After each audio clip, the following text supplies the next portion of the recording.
Namaste. This is Aparna from Shubh Connections, and you are all very welcome for this live class on Pranayama. Those of you who don't know me very well, it's just a little introduction as to why I do what I do and why do I promote yoga, pranayama, meditation, mindfulness. Because I'm a qualified nurse, I did my BSc Nursing honors from Kanpur College of Nursing in India. Then I did my master's in nursing from Rajkumari Amrit Kaur College of Nursing in New Delhi. And then I came to work in Ireland after serving as an assistant professor in College of Nursing Gwalior in Cancer Hospital and Research Center. And then I came to work as a midwife in National Maternity Hospital in Holles Street in Dublin in Ireland. And presently I'm working as a midwife advisor, and I also have my own wellness business. That's a little introduction about me, but that is just to build the background and let you know that why I'm so passionate about human health. Because as a nurse, I know that if body and mind is not looked after, then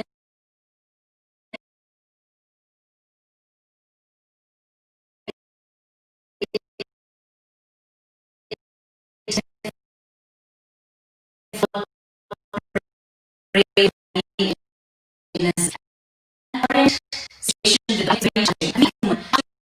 Mind,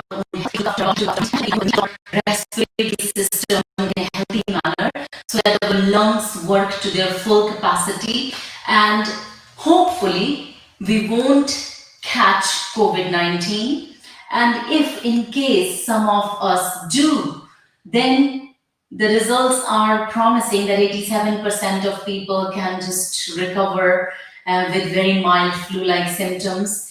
But if you have done pranayama, yoga, meditation, mindfulness, then the chances are that your recovery will be much faster for catching COVID-19 if you have been paying attention to your body, if you have been paying attention to your mind. It's all part of the preventive medicine and preventive holistic nursing care. So there is a very, very good reason that why we should all be practicing pranayama. So if first, just a disclaimer that everything that I will talk in this class today is for educational purpose only. And if you are already practicing, it might add to your practice. Or if you want to take up simple breathing exercises, you can. But this is not a substitute for any professional medical advice. So if you suffer with any serious medical illnesses like high blood pressure, heart disease, and severe migraine, or if you have a severe respiratory illness, then you must consult your physician before starting any yoga or pranayama program. But today I'm going to explain you in detail about the respiratory system, how it works, what are the benefits of doing pranayama, and what are the different pranayama exercises that you can do. So if you are watching from India or from Ireland or from any other part of the world, then do come and say hello, because I will love looking at your comments later on, and I will try and respond to them. So even if you have any questions that you think I might be able to answer, then please pop your question in the chat box, and I promise to get back to you with the answer, even if not now during the live class, maybe later on after the class. So if we talk about our respiratory system, it consists of nose, mouth, pharynx, larynx, trachea, and lungs. So these are all the different parts that make up our respiratory system. And why it is important that we breathe in and out through the nose majority of the time. We all have to sometime do mouth breathing when our nose is severely blocked because of hay fever, or because we have some kind of congestion in the nose, or have some kind of illness where it is very hard to breathe through the nose. But nose is the first organ that plays very important role in keeping our body healthy through a healthy respiration. So when the air enters through the nostril, it goes through a very important process of filtration and warming up of the air. So how does the filtration happens in the nose? Because there are some small hair inside the nose, and they're called cilia. And those cilia filter the debris out from the air, and they also moisten the air. So the air enters through the to the body through the nose, and it is moistened. And then there are sinuses inside the nostrils in these places. So these sinuses regulate the temperature of the air that goes in. So the air that enters in the body is a cool air, and then the air comes out from the body is a warm air. And also, you all know that we inhale oxygen and we exhale carbon dioxide. Then the another important aspect of breathing healthy is the muscles of the breathing. So the important major muscles of breathing are diaphragm. So diaphragm is a dome-shaped structure that separates the chest cavity from the abdominal cavity, and it plays the most important role for breathing. Then the other important muscles that play a very crucial role during our breathing process is the intercostal muscles. And intercostal muscles are all these muscles in the rib cage. So they are a group of muscles, and that run between the ribs. So these are the muscles that are between the ribs, and they help to move the chest wall. So chest wall moves up and down, it expands and it shrinks, and it helps to facilitate breathing by moving the chest cavity up and down. The other important muscles that play a huge role is the abdominal muscles. So very few people pay attention to that, because the healthy core abdominal muscles also play a great role in healthy, normal breathing. So if you suffer with asthma, if you suffer with COPD, then if your abdominal muscles are weak, probably your respiratory system will suffer even more. But if you build up your core abdominal muscles, then they will support your respiratory system and your breathing will get better. And as you know that only 25% of the population breathes with their full lung capacity, and about 50% of the population breathes in a reverse manner. So rather than breathing in and the belly goes out, and breathing out and the belly goes in, it happens otherwise for them. So they do it in a reverse manner. So I'm going to talk about the role of the in-breath and the diaphragm, what happens to diaphragm, and then rib cage, how it helps to support our breathing process. And if you're watching, as I said, please do say hello and do write your comment, because I will be looking at them later on. So how the breathing works? Through our brain, because breathing is not something that when we only do in pranayama. Thankfully, it's an involuntary mechanism. So even if we don't want to, we just breathe. If you want to check how long you can survive without breathing, you just hold your breath and you won't be lasting for much long, and your body will be craving for the breath. So even when we are sleeping, we are breathing, which is great. But why do we do pranayama then? Because pranayama is a conscious breathing, and the other breathing is involuntary, just a natural breathing.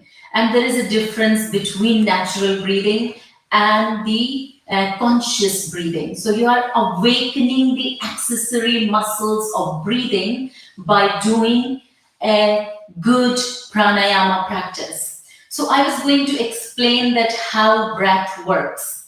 So it is the action of the muscles that causes breathing, and we already learned that the muscles that play a very important role in breathing is the diaphragm, is the intercostal muscles, and it's the abdominal muscles that supports the healthy breathing process.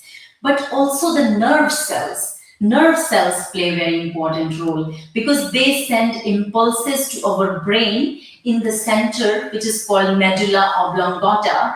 And when the brain gets the signal that there is a low oxygen in the body, then there is a in-breath, and then the diaphragm kind of acts upon that action.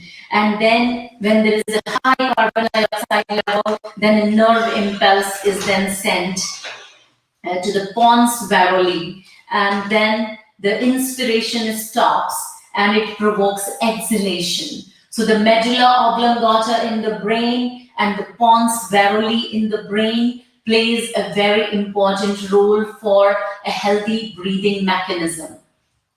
So diaphragm, as I said, is the most important part of the breathing process. It's a dome shaped when relaxed and flattens when it is contracted. So what is the normal breath like? Normal breath is a zigzag breath.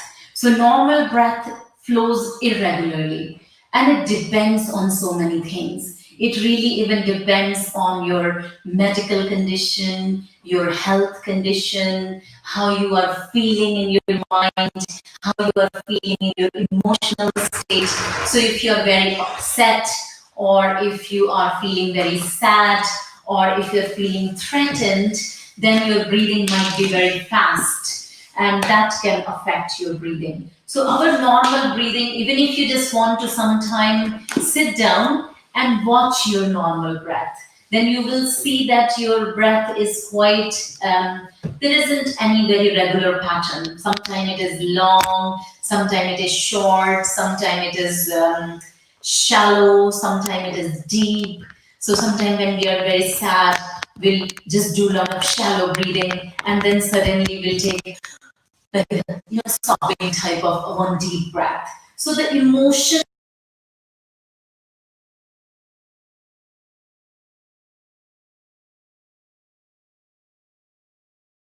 with pranayama to control the breathing, and there have been many scientific researches which have proven that how the conscious breathing affects our brain.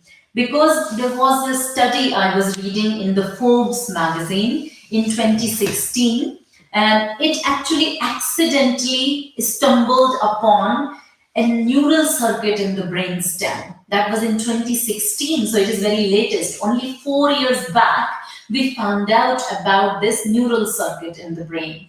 And it seems to play a key role in the breathing. So what does it do? It's called breathing control connection. And the circuit is part of the brain, what we call it as breathing pacemaker. So if you are a healthcare worker, if you are a nurse, a midwife, a nurse teacher, or even if you are part of the general population, we all have heard about the pacemaker. So the pacemaker that is fitted for the cardiac patients to control their breathing. So in the same way, we have a natural breathing pacemaker, that's a neural circuit in our brain, which plays a very important role because it can be adjusted according to the breathing rhythm.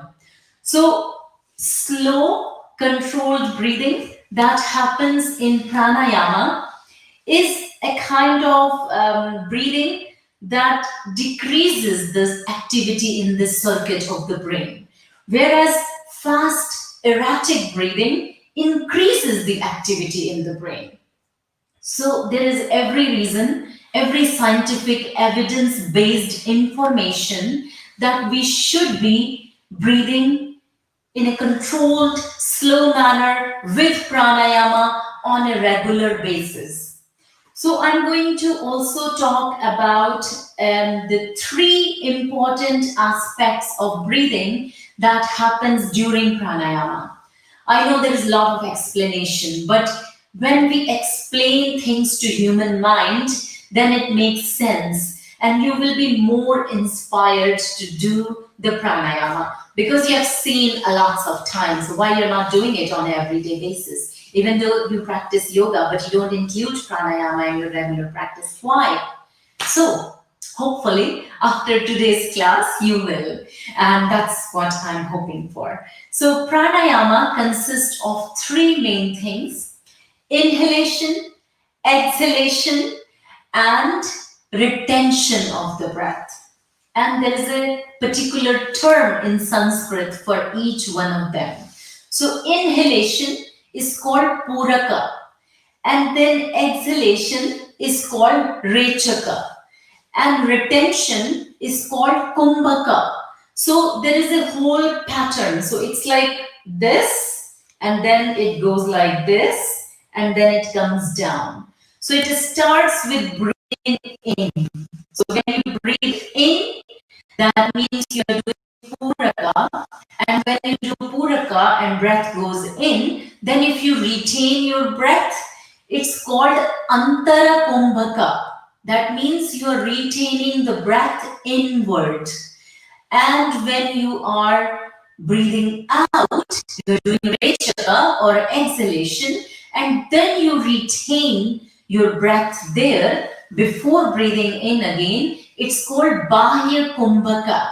So retention of breath is two types: antara kumbhaka and bahya kumbhaka, and both are very crucial for our pranayama practice. So there are lots of benefits of doing pranayama, and I'm sure I don't even need to emphasize them. But just to motivate you a little bit more about including it in your daily life, I'm going to re-emphasize, especially during this pandemic, why it is so important that each one of us should practice pranayama on a daily basis. So by doing regular pranayama, your body releases a lot of toxins. So obviously when body will release the toxins, then your body will be much more healthier. It's like when you are hoovering your house, you are cleaning out. So the same thing happens with exhalation. When you are consciously exhaling out, you are clearing the toxins from the body. And it also improves your metabolism. And when your metabolism is improved, you can even lose weight by improving your digestion. So your digestive process improves. And there are very subtle energy channels in our body, and they are called nadis. And actually, the whole system of yoga is based on working through the nadis, which I'm not very familiar with, but I know that by doing pranayama, you clear these subtle energy channels in your body. Because if you know the meaning of the yoga, yoga comes from the Sanskrit word yuj. Yuj meaning the union of body, mind, and soul. So the union of body, mind, and soul means also a balancing of the energy of sun and moon, balancing the positive and the negative, and balancing on the subjective mind and the objective mind, balancing the masculine energy and balancing the feminine energy. Because in each one of us, whether we have a male body or we have a female body, we have both type of energies, masculine energies and feminine energies. And the people who come across as most healthy, successful, and effective, they have balanced energy in their body. Their masculine and feminine and sun and moon energy is in good balance.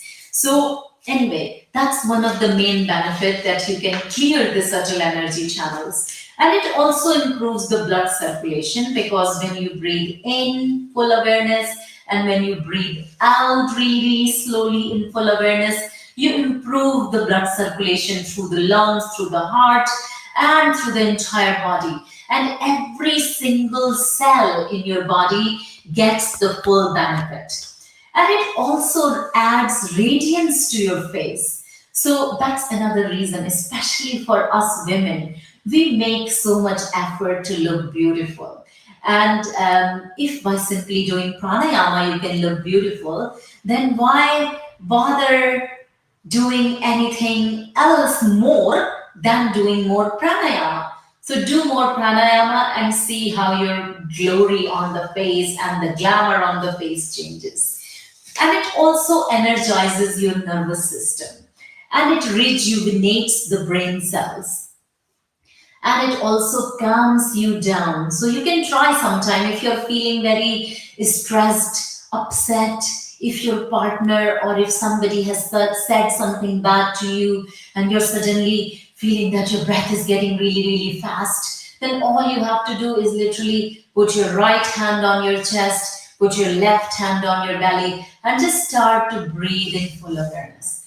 And once you breathe in full awareness, it will instantly calm you down, because what it does, it really activates the parasympathetic nervous system, and it calms the breathing down, it calms the mood down, and it uplifts your mood.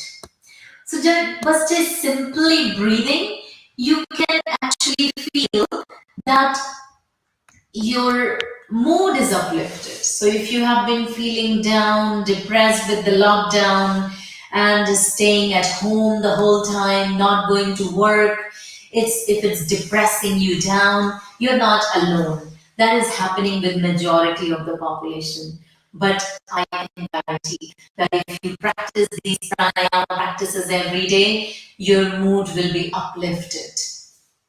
So we will start now doing some practical, although I will still be talking and explaining in between.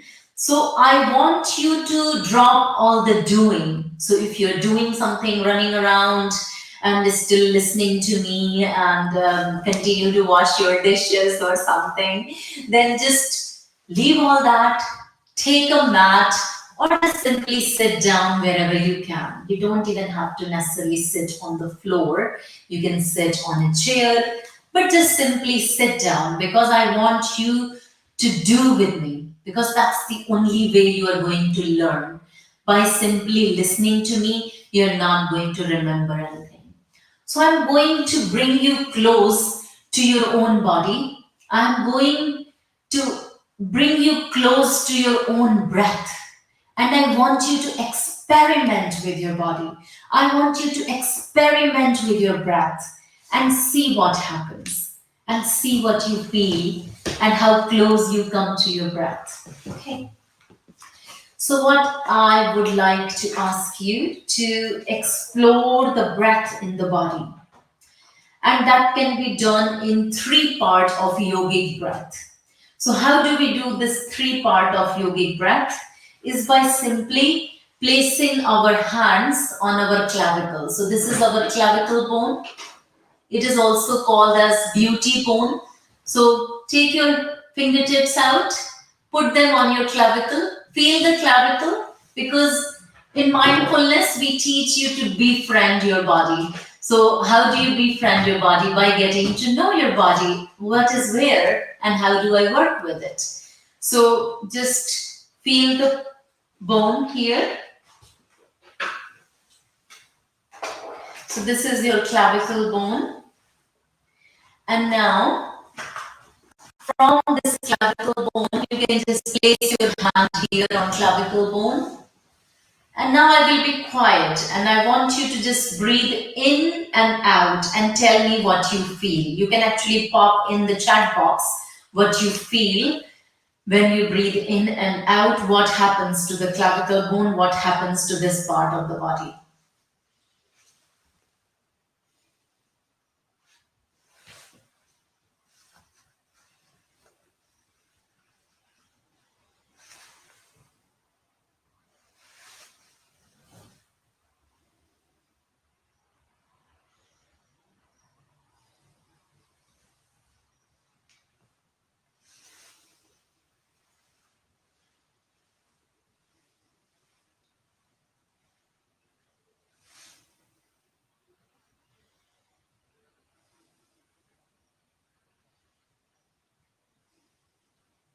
and release.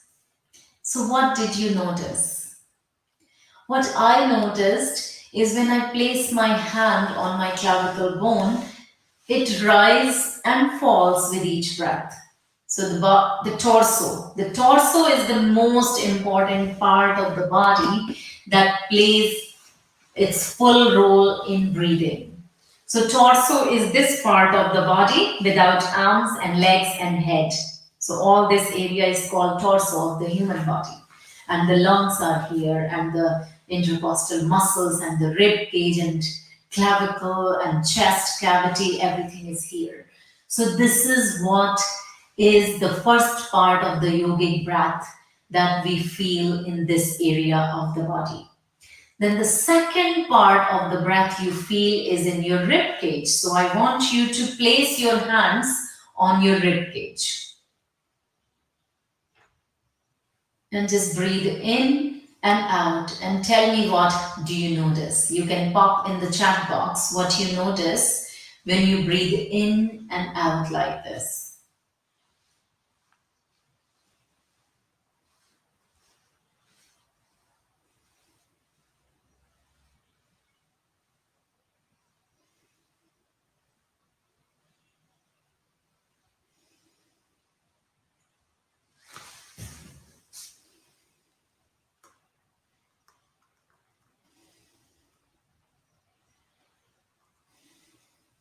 So what I notice is that when I breathe in and out like this, placing my hands on the rib cage, it expands and it contracts. So it expands with the in-breath, it contracts with the out-breath. Now let's see the third part of the yogic breath. What happens to the abdominal muscles or abdomen when we breathe? So as I told you earlier, if you remember that 50% of the world population breathes in the reverse manner. So this is your opportunity to check how do you breathe naturally. So place your hands on your belly like this and breathe in and out and pop in the chat box what happens when you breathe into the abdomen, when you breathe out to the abdomen.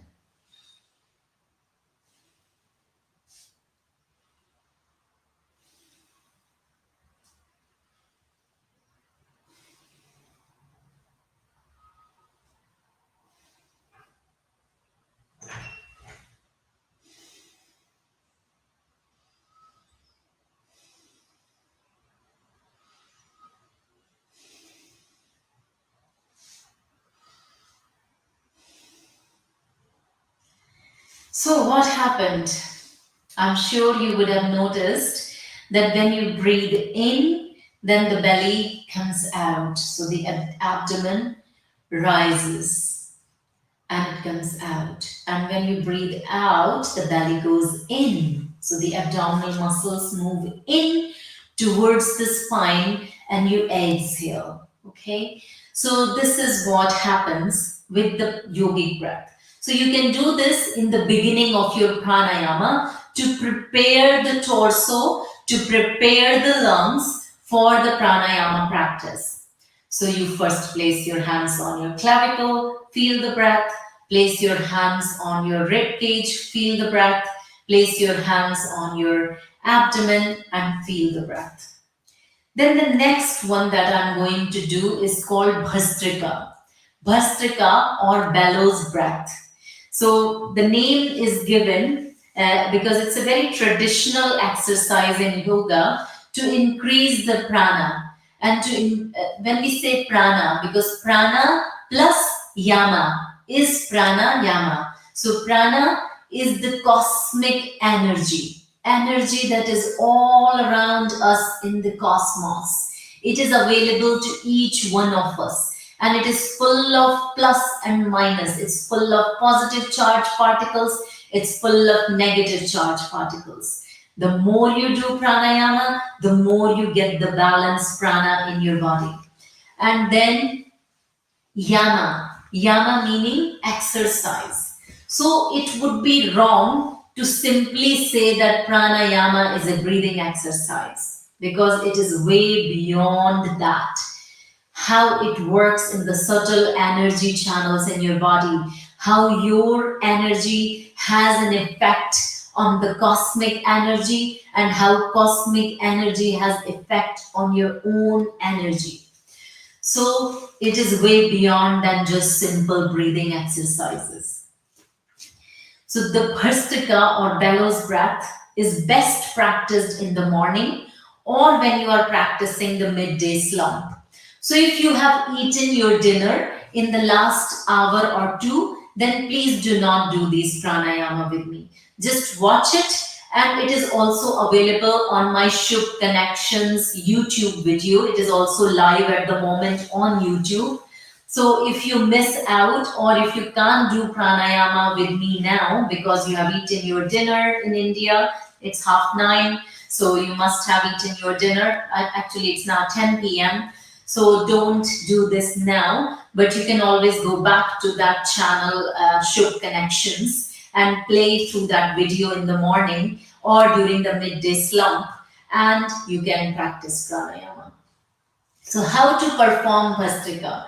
So you need to sit tall with your spine, keeping the spine erect from the crown of the head to the tailbone, keeping the spine straight, keeping the shoulders relaxed, and head sitting in the middle, and placing your hands on your thighs.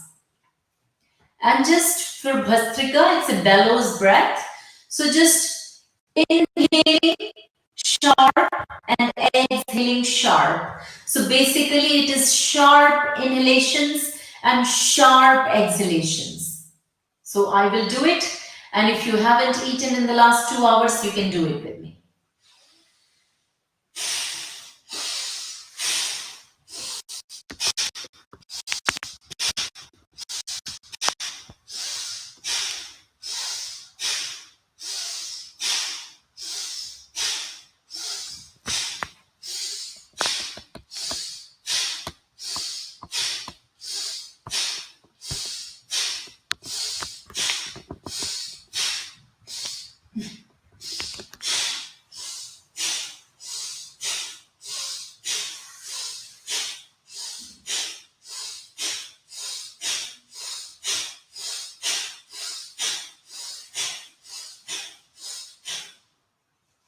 So it is quick, sharp inhalations, quick, sharp exhalations. That means you're literally kind of breathing at least twice in 5 seconds. So you're really breathing fast, and you're really breathing quick, and breathing sharp inside and sharp out breath. So this Bhastrika is usually the first pranayama that you do, and you do about 10 breaths like this. And then the next one that I'm going to do is called Anuloma Viloma Pranayama. Especially for my friends in India, Anulom Vilom that you are familiar with because of its popularity and publicity through many yoga teachers. Even a child might know when you say, how do you do Anulom Vilom Pranayama? They'll just do the alternate nostril breathing. But that is not complete Anulom Vilom Pranayama. So I'm going to introduce you today to the full Anulom Vilom Pranayama. It has a step-by-step approach to Anulom Vilom Pranayama. So how we do it is by starting to inhale and exhale in full awareness without even closing any nostril. So you just simply place your hands on your legs and count up to 10. If you're an advanced practitioner, you can count up to 20 and breathe in while counting up to 20 and breathe out while counting up to 20. So do this about 10 to 15 times.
So this is the first preparatory part of Anulom Vilom Pranayama.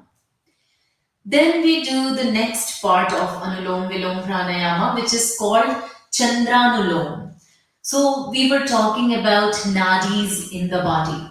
Nadis are the subtle energy channels that run through the body on the left side and the right side, through the entire body, along the blood vessels, blood vascular system, our lymphatic system, and like that, there is a whole like wire of nervous system in the whole body. In the same way, there are subtle energy channels in the body. So these subtle energy channels are called nadis. So the two main nadis that we will focus during Anulom Vilom Pranayama are called Chandra Nadi and Surya Nadi. So Chandra Nadi runs through the left side of the body and Surya Nadi runs through the right side of the body. So we will balance the energy of sun and moon through Anulom Vilom Pranayama by balancing the energy of these nadis in a step-by-step approach. So the first one is Chandranulom Pranayama. So to do Chandranulom Pranayama and the rest of the stages of Anulom Vilom Pranayama, you need to adopt Nasika Mudra. So how do you make Nasika Mudra? Is just you bring your hand out. So you bring your right hand out and then you fold the first two fingers. So your index finger and middle finger, you fold it down and then bring it to the base of the thumb, and then the other two fingers are straight and the thumb is straight, and just reduce the gap between these two. So you're literally moving this like this. But if Nasika Mudra is too difficult for you, then don't feel that you must make Nasika Mudra to do Anulom Vilom Pranayama. You don't have to. As long as you are somehow closing one side and closing the other side, that's all. That is the most important thing for Anulom Vilom Pranayama. So, those of you who want to adopt Nasika Mudra, just close the right side of the nostril and only inhale and exhale through the left nostril, and that is Chandranulom Vilom. So do it about 10 times.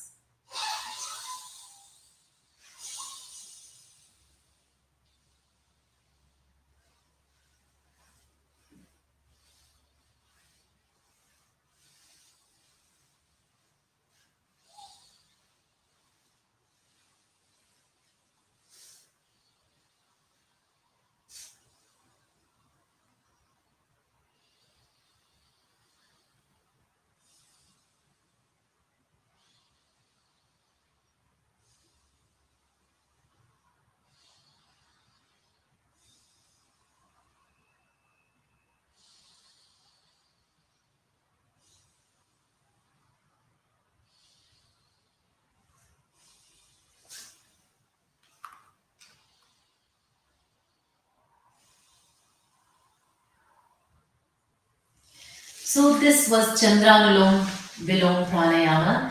And now the next one that we will do is called Suryanulom Vilom Pranayama. So if you are sitting on a mat or sitting on a floor and your legs are feeling uncomfortable, please feel free to move your legs. You can just simply sit in Sukhasana, or you can move on the chair if you want, because those of you who have knee problem and find it very hard to sit on the floor, it is really not necessary to sit on the floor to benefit with the pranayama, because with pranayama you are working with your torso. So even when you are sitting on a chair and you are keeping your torso straight, you are keeping your spine is erect. Sorry, that's all that matters. So you don't have to worry about sitting on the floor. So for Surya Nulom Vilom, adopting the Nasika Mudra, close the left side of the nostril and only breathe in and out from the right side, which is Surya Nulom Vilom.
And release.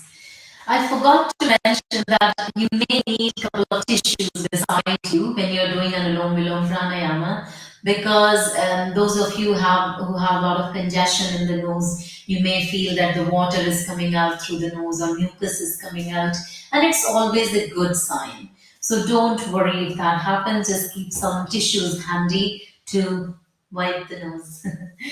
And the next one that comes in this series of Anulom Vilom Pranayama is called Surya Bhedana. So for Surya Bhedana also, you need to adopt your Nasika Mudra if you choose to, and you keep the left side of the nostril closed, and you inhale and exhale only from the sorry, I'm getting confused because they are very confusing. So just to go back to Surya Bhedana. So for Surya Bhedana, you will be inhaling from the right and exhaling from the left. And again closing and inhaling from the left and exhaling from the right. So this is called Surya Bhedana. And do it 10 times.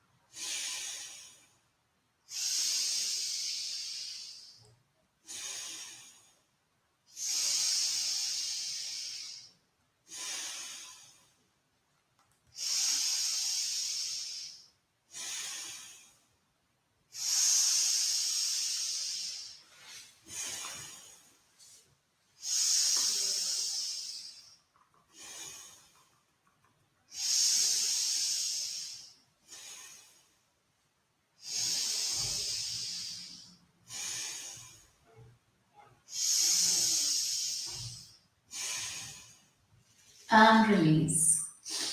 Now we do this Chandra Bhedana. So for Chandra Bhedana, just the exact opposite of what you did in Surya Bhedana. So you will be inhaling from the left and exhaling from the right. And after each inhalation and each exhalation, you will be closing the nostril of that side. So adopting your Nasika Mudra, close the right nostril and inhale.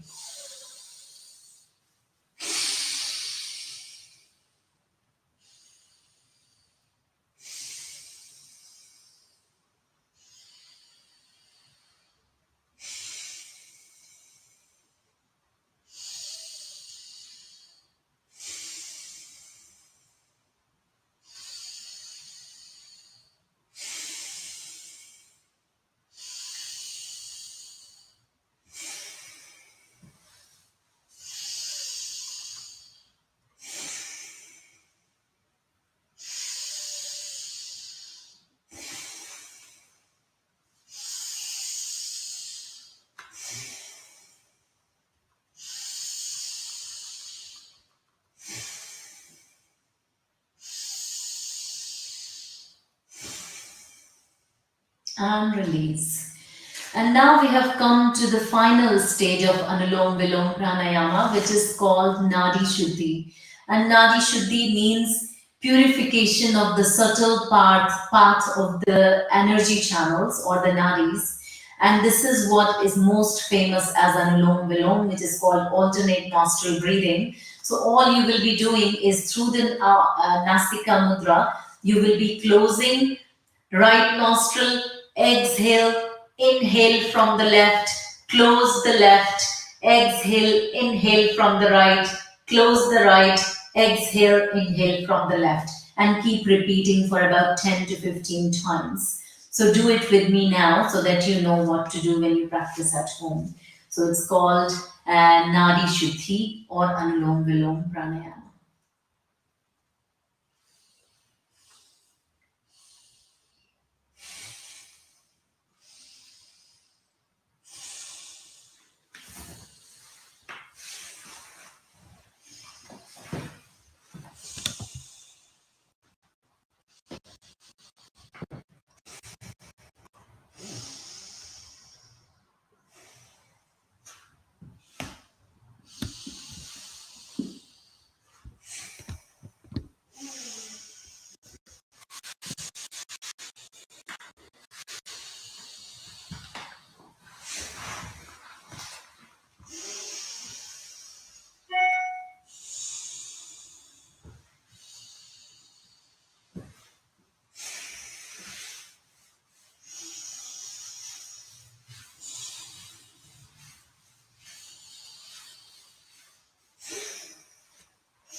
And release. And don't forget, if you're watching, do say hello, do write your comment so that I feel inspired to do more videos. And if you wish to book your online classes with me for mindful yoga, which I teach every Sunday morning at 9 a.m., then you can book your class. Each class is themed, and I always combine mindfulness with my yoga classes. And then I'm also planning to start the mindful living course from 13th of September. If I have it right, it is on Sunday. So every Sunday from 10 a.m. to 11:30 a.m., I will be running a 6-week mindful living course, which will be mainly online, but who live nearby and they wish to join me for a socially distant or outdoor mindful living course, then please contact me and I will book you in for this upcoming mindful living course. So after this Anulom Vilom Pranayama, the next one which we are going to do is called Brahmari. So Brahmari Pranayama is also known as humming bee breath. And this humming bee breath is very effective in instantly calming the mind. So if your mind is agitated, irritated, lot of unhappy people around you, then you should just go in a room and do the Brahmari and see the magic. So how you do this is by just simply bringing your two hands out and close your ears and close your eyes. Again, you can do it in a proper mudra or you can just simply close your eyes. So the mudra that we do with Brahmari is very simple. So you close the ear canal with your thumbs. They are very important sensory organs. So it's like a message. You are saying, I don't want any outdoor noise. I don't want any outside noise going into me. And then you are closing your eyes, which is again a very important sensory organ.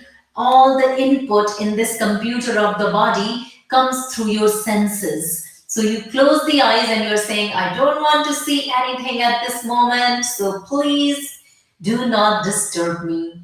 And then you place your index finger on your eyebrows and you place your little finger on top of the lips where there are very important sinuses. These are the pressure points. So you can do it in a mudra or just simply close your eyes. And when you close your eyes, close your ear canal, you take a deep breath in and then create that sound of a humming bee, or you can simply just chant Om and absorb that sound in the body to bring the balance in the energy. So do it with me about 5 times.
And release. So this was Brahmari, which is very effective in calming the mind. And you also do this while sitting upright. Now we are coming to the end of the practice of pranayama. So I want to end with a very effective and good one. There are many more pranayama, but you know what? I'm literally teaching for almost an hour and I can't do any more. So I will come back and talk about other pranayama some other day. But I'm going to end with kapal bhati, which is an important pranayama for energizing the nervous system. Kapal means skull and bhati means shining. So I don't really exactly know why the name is given Kapal Bhati as a skull shining pranayama, but those who practice this pranayama, I believe that they have a shine on their forehead and they have a special aura that gives them that special type of look on their face. So if you want that natural radiance on your forehead, then do Kapalbhati pranayama. So for this pranayama, sit straight, tall with your spine, and just simply what you will have to do, it's a kind of tough one to get. So don't worry if you don't get the hang of it in a couple of goes. You may need to keep coming back to it to get the hang of it. So what you need to do is sit tall and breathe in. And when you breathe in, your tummy will come out. And then you do only exhalations. So you're only breathing out. And each time you are quickly exhaling. So all the exhalations are sharp and all the inhalations are passive. So you're not making any effort to breathe in. You're only breathing out. You are exhaling, exhaling, exhaling. And in between, the breath is just flowing in naturally. And when you feel tired, then what you can do is you can, when you start to feel that your torso is getting tired, because all these muscles in your lower back, all these muscles in your abdomen, they will all be working hard for this pranayama.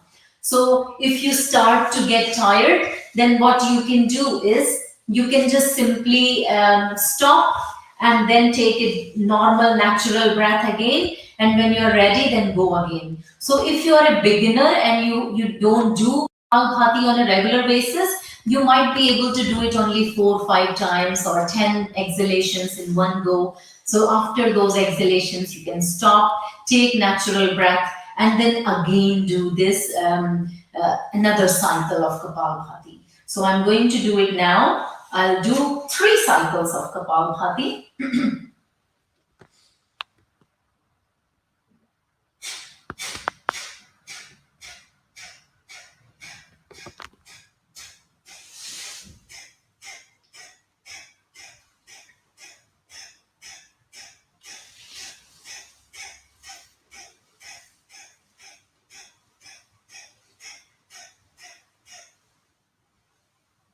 And then just taking the normal natural breath.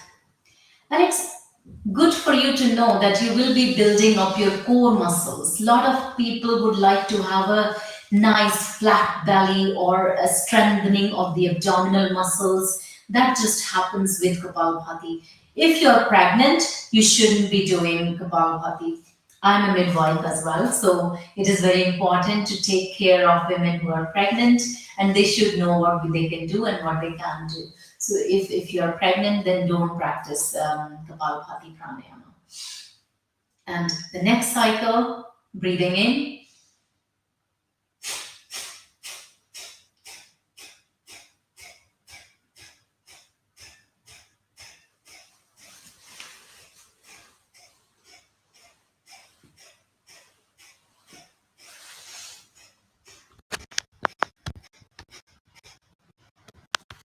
And just taking the normal natural breath.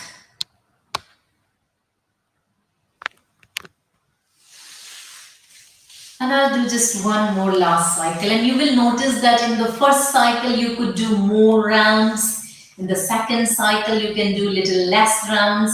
And coming up to third, you might be able to do even less number of exhalations.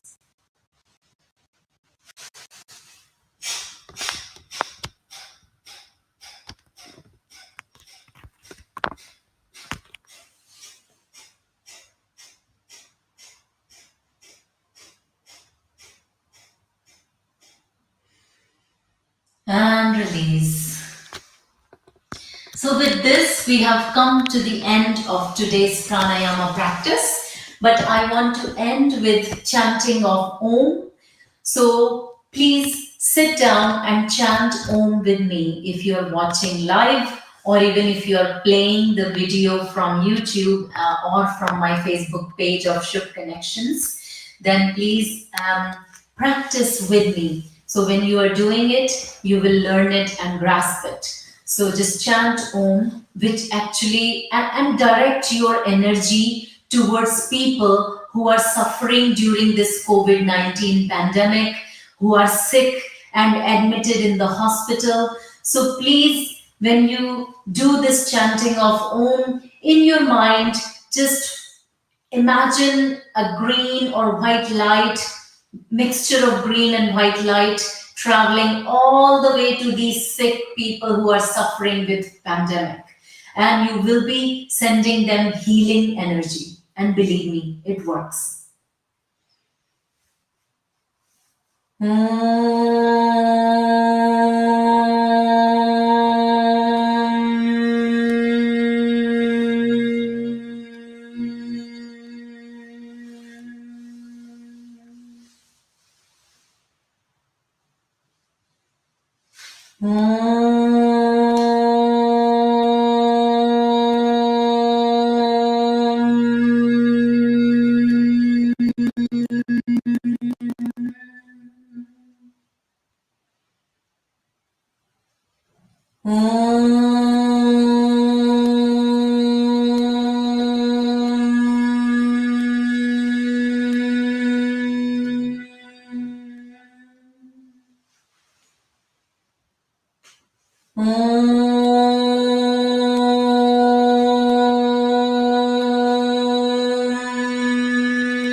And release. Thank you so much for joining me. And we will do a little prayer again for people who are suffering during this pandemic, either physically or mentally. So I will say the prayer in Sanskrit, and the phonetics work on your mind. So even if you don't understand Sanskrit, it will still be effective. Om Sarve Bhavantu Sukhinah Sarve Santu Niramaya Sarve Bhadrani Pashyantu Ma Kaschit Dukha Bhavet. May all beings be happy. May all beings be free of disease. May all beings can see what is good for them. Om, peace, peace, peace. And with this, I end today's Pranayama practice class. And if you have liked my class, then please subscribe to my YouTube channel, Shubh Connections. So Shubh is spelled as SHUBH, and press the bell icon so that you get notifications of all the upcoming videos, and also like my Facebook page, and I'm also on Instagram as Shubh Connections, and I'm hoping to bring you much more because I know that it is a very long, prolonged lockdown. The number of cases are increasing in Ireland. The number of cases are definitely on the rise every single day in India, and people are really suffering. So I will do my bit, I promise, I will. And if you work for a college or if you work for a company, and if your company wants to do online meditation classes for the employees, or if you want to book a corporate mindfulness sessions or yoga sessions, then please contact the Shubh Connections on my website. It's www.shubhconnections.com, and also you can reach me on Twitter or on my LinkedIn profile. So available on all the social media channels. And I cannot say thank you enough for your presence, for watching me, and for staying with me and giving me your love. Because love is all there is, the energy is all there is. So, this one is for you, for your presence, bringing an attitude of gratitude to this beautiful mind, this beautiful body, and this beautiful presence. Namaste. Thank you so much for joining me, and we will meet again soon.